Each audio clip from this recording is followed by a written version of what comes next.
Good afternoon and welcome.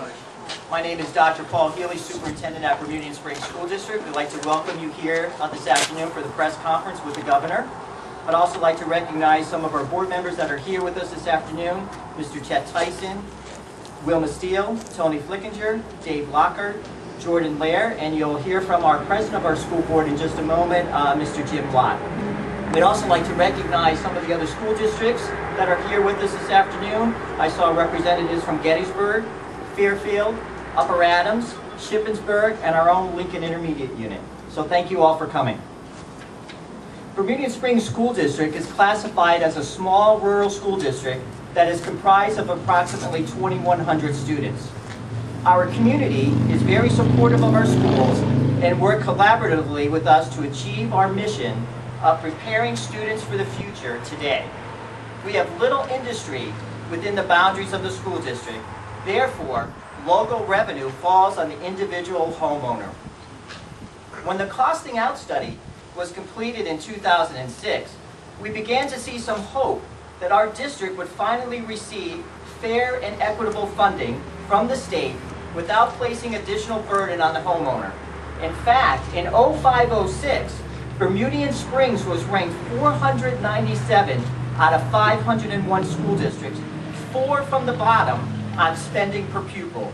We spent an average of $7,076 per student, and the study indicated that we should be spending about $11,000 per pupil, or a difference of approximately $4,000. During the 08-09 school year, we saw the first rollout of increased funding for school districts as a result of the costing out study and the governor's commitment to education, which aims to provide fair and equitable funding over a 6-year period. In 09-10, we were looking forward to the second year of this funding, which would make a significant impact on our local budget. However, the governor's proposal to stay true to the study and the funding for school districts quickly turned into a heated debate as part of the state budget. As superintendents, we received letters from our legislators telling us not to count on the increases, and then we learned about Senate Bill 850, which purported inaccurate increases for our school district. The truth of the matter is that under Senate Bill 850, Bermudian Springs School District would lose slightly over $1 million.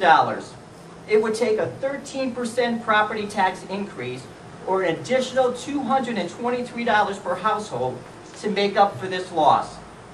Supporters of 850 have said that all districts would be getting increases from the state, but what they failed to mention is that they were counting the federal dollars under Title I and IDEA, which are restricted funds for special programs and students and cannot be used to offset a school budget. In fact, in Senator Alloway's district, where we are, there would be 28 schools, or approximately 18,000 students, who are not even eligible for Title I funding. Let me explain the impact of 850 another way. Suppose someone came along and reduced your annual income by about 10%, but then gave you a gift card worth about the same amount. The stipulation is that gift card can only be used as a specialty store, say like Best Buy or Circuit City, where you can buy all the electronics you want.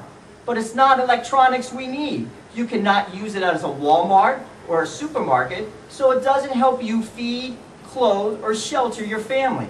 The money is restricted, and so are the increases under 850. So much has also been said about using the stimulus money and the cliff it would create in 2 years. However, I would much rather be standing on a cliff looking for a way across than in a hole digging myself out, which will be happening to our district as well as many others if the funding is cut. We will be forced to reopen our budgets to make even deeper cuts. For Bermudian, a loss of $1 million cannot be made by cutting pencils and pushpins. Programs and people will be affected. Therefore, we need a state budget that puts education first. We need a state budget that continues to honor the costing out study. We need a state budget that does not pass the hardship onto school boards to raise additional taxes.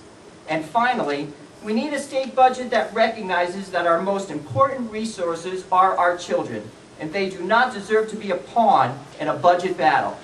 A strong educational community yields a strong economy and citizens who are productive and globally competitive. We urge our local legislators and legislators around the state to continue to invest in education and to pass a state budget in the very near future. Thank you.